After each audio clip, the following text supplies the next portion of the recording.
Hello everyone. I hope you guys are having a very fabulous weekend. I wanted to do this since long and finally I'm here. Sorry for being a bit lazy, but yeah, I was so damn confident about this series to begin with. So here is a little bit of sneak peek that why I really wanted to start this immigration series and not anything about travel, food, this and that. Basically, when I was looking to immigrate to Canada, I had a lot of questions that no one had answered to, a lot of questions that I wasn't able to research through.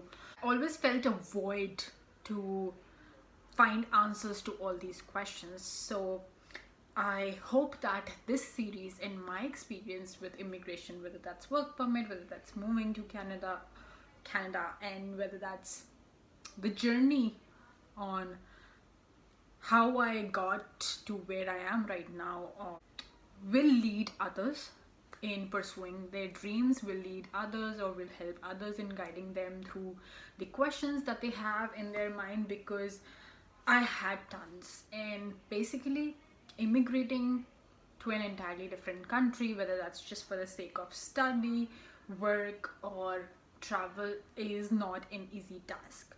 You have so many things to keep in mind. Nevertheless, the culture, the distance, the financial barriers, there are a number of things that no one has an idea of. Actually, most of them never had an idea of, especially people who are in your own country, those who have never been abroad, or those who have just heard it from their fellow friends, colleagues, family staying abroad. So without any further ado, let's get started. Some things to keep in mind before moving to any other country would be the myths associated with that country. You'll meet a number of people, you'll talk to a lot of individuals either settled in that country or are planning to go to that country, or your agents, your consultancies, or whosoever is by hook or corner related with that country, telling you a number of things linked to that country. Some will tell you that it's a country of richy rich, some will tell you there are no job prospects, some will tell you that there are no scopes of immigration, some will tell you that there is no scope of your field into that country. So myths can take various shapes, forms and sizes depending upon the country that you are trying to immigrate to. The other one being culture. When I was trying to immigrate to Canada, a lot of people told me that there will be racism in the country, there will be potential job dissatisfaction in the country, there is scarcity of jobs, and so many more things. But to be honest, I wouldn't deny all of them 100%, but I would deny them at 80%. I, in my experience, have really faced racism, touch wood. Not that it doesn't exist here. I think it exists in every hook and corner of the world. India being the most racist country, so let's not talk about it. The next thing is culture. You will hear so many other things and notions about the culture of the country that you are trying to immigrate to, whether you are going there for travel purposes or for work or for study, be it anything. If you're trying to immigrate to China, there people will have restrictions saying that there's a language barrier, you cannot succeed, you cannot work, and this and that. If you're trying to immigrate to North American countries like Canada and US, restrictions like there is a lot of racism in the country, the job scarcity and everything. You will all face these sort of information overload, and trust me, there is nothing like that. I wouldn't say that there isn't anything like that, but yeah, I think racism has its own definition for each and every country. It exists in each and every country, including India. So if you're trying to go abroad for the purpose of study and work, I would suggest you to keep an open mindset and take it from there, and not just go by the haywire whatever people throw up in the air. Another thing to be aware about is the preconceived notions of a lot of people. Some people might not have good experience with a specific country, but that does not mean that you cannot have a good experience with that specific country. Some people were not able to succeed in finding a job, but that doesn't mean that you will also fail in finding a job in that particular country. So things may be tough for sure. It is always for immigrants. We are outsiders trying to move into a country and trying to make it our own. So there will always be challenges, but you have to analyze how to separate those myths from the facts.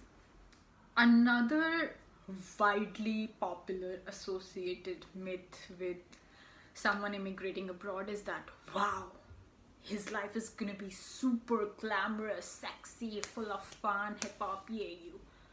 True, everything is true, except there is no fun without any work.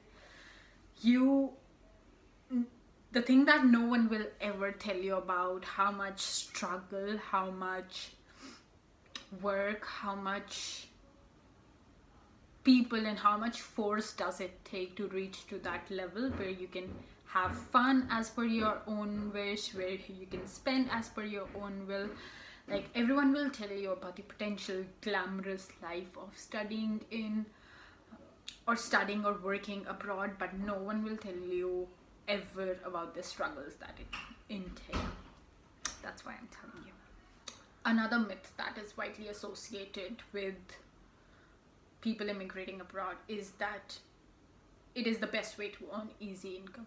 No, ridiculously not. I never had it, my brothers never had it, my sister doesn't have it, and no one ever does. I think it's equally difficult to find job in Canada like it is in India, although there is scarcity of labor, there is shortage in terms of workforce. So obviously that makes up for those things.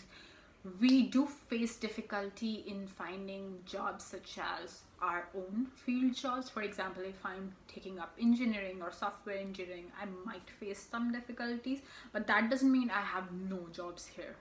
You will not be jobless in a country like Canada, I think, if you are passionate enough, open-minded enough to work.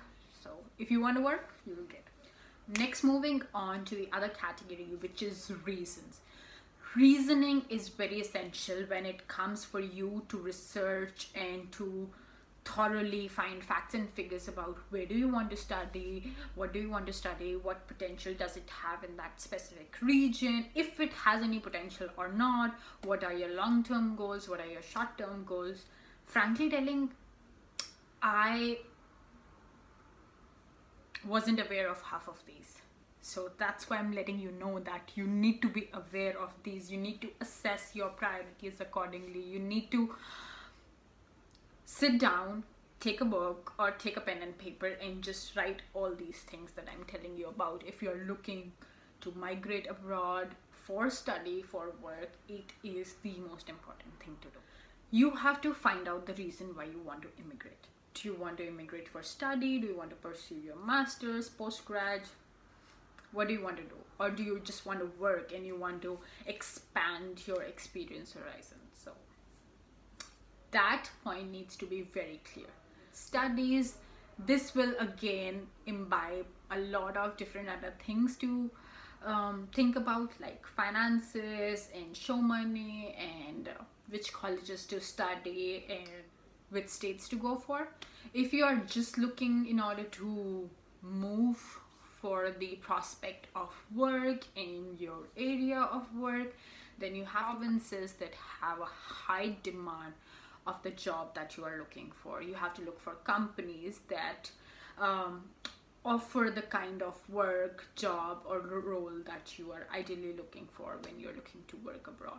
You have to look for states that will give you nomination or will sponsor you when you are looking to work abroad. Another thing to go further is, what do you want to do in life? What would be your long-term goals? Are you here just to study? Are you here just to work? And how do you see yourself as? You have to have a clear picture in your mind about, or at least a rough picture in your mind about how you want to see your future as. It's not necessary to have answers to all these questions. I never had. I guess 90% of us never had these. But it's always good to have an idea that you need to find answers to all these questions, because these are something that will shape your future. And moving abroad will not happen overnight. Moving abroad is not something that you will just take for the sake of taking it. You have to realize the consequences, you have to realize the investment associated to it, and you have to do this much. So if you are looking to study abroad, you have to keep this into mind, that the course you are taking can be vibrant in different areas. So it can be a master's course, it can be a postgraduate course, it can be undergraduate course, it can be a certificate course, lots and lots of courses. So you have to thoroughly research about the topic that interests you, the courses that interest you. Speak to your student advisors, speak to the international ambassadors in your college, speak to the program coordinators of the specific courses. They will be the best people who can provide you maximum information about the fee structure, about the course curriculum, about the criteria, about the eligibility factors, rather than anyone else, even me. I don't have idea about all the 150 courses in my college, so that is your best option. The thing to keep in mind when you are planning to study abroad is to look for a job-oriented course. So maybe the course that you are looking for is into the field of engineering or biology or research, but you have to look for a course which is actually going to fetch you job after so much of investment into college life, right? I think there will be only 10% proportion of the people who will migrate to a totally new country just for the sake of spending all their money and never expecting anything in return. The other 90% do want to earn a handsome amount of money after the end of their graduation or degree or course. So having a brief idea about it would be helpful for you in your future. Another fact that I have realized as my experience in Canada is that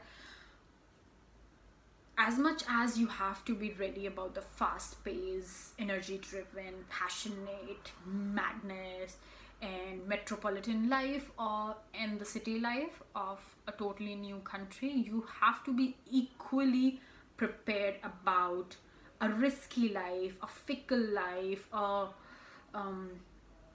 tampered life, a no guarantee life, a life that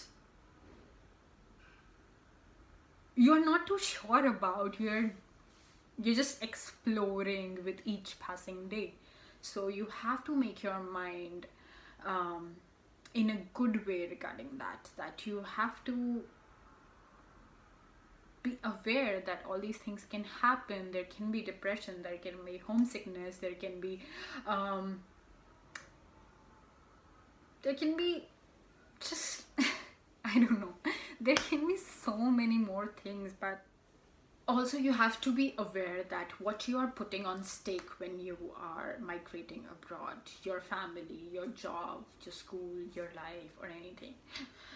Those who already have a settled life in their own country will face much more challenges than those who are just graduating, just passing out from school, just looking to explore more options. Because leaving a fully settled life would be another risk that you are taking, another challenge that you are trying to endure.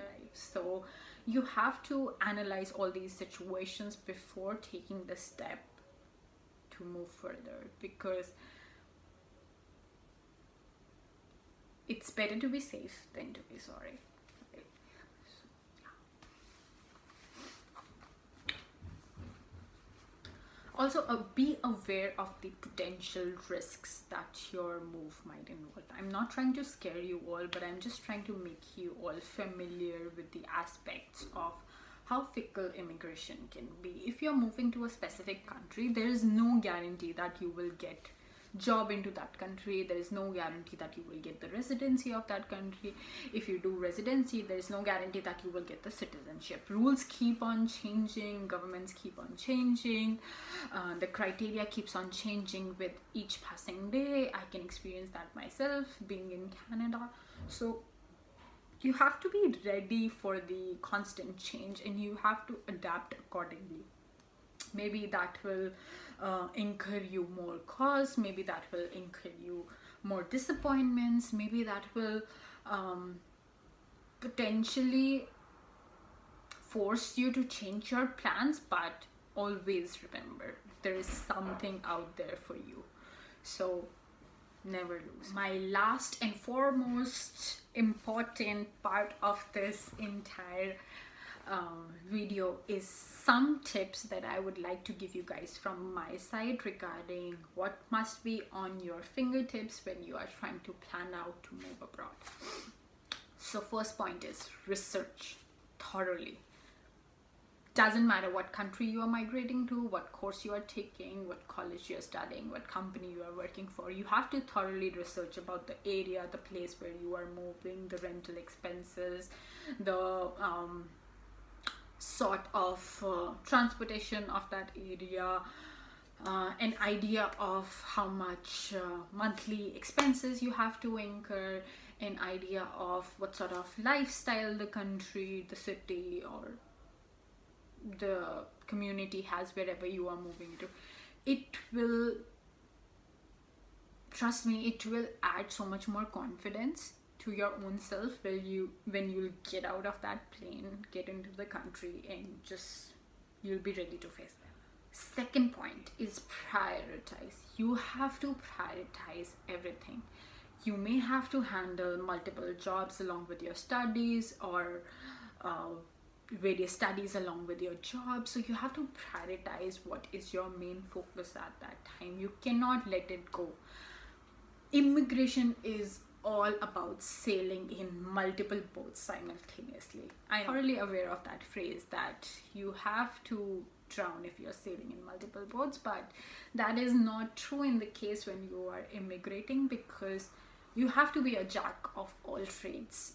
Even if you are a master of none, no one is going to ask question, but you have to be a jack of all trades. Job, family, work culture, socializing, and so many other things. But yeah, your priorities are set by yourself, so no one else can change it, and you must be able to differentiate between what things are the most important for you and what things come second. Third point, have an open mindset. Having an open mindset will make things so much easier for you guys. You have no idea. It's very easy to have some preconceived notion about someone moving from a specific country or moving into a specific country and not being aware of their background story, but it is very difficult to face an entirely different world with an open mindset. You'll get to learn so much more when you will be free from the biases, free from those judgments, free from those negative influence, and just think about growing into that atmosphere, think about learning good things from that atmosphere, think about being a part of the community of the country that you are moving. So the fourth and most important point, self-assessment. You are not going to a country to show off someone that you can survive. You're not going to any country to prove to the world that this is your thing. You are going there for yourself, for your family, for your well-wishers, for your own personal growth. So always take the time to assess where you are right now and where you actually want it to be, if things are working out for you, or if you need to induce some changes and switch your plans or whatever. Take that time out, and trust me, that will be the best time that you can ever give to yourself, because it will turn all your setbacks into your successes. So self-assessment is highly, highly, highly important. I cannot believe that no one was there to tell me all these things, but I'm glad that I can be of this much help to someone who is in need, who is looking for some guidance, some bits and pieces about looking to study abroad. I have so many parents, so many of my colleagues in India, so many of my friends, so many of their brothers and sisters contacting me to seek my views on how life is abroad, how did I go abroad, and all these things went through. So this immigration series would be an initiative to help them out in realizing their dreams, as I did and I'm still doing. So hope you guys liked this video, and if you have any questions or if you have any other ideas about what other topics I should cater to in this immigration series or anything else, just put it down in the comment section below, or just DM me on my Instagram. You know where to find me, right? At MSIMPERFECTO.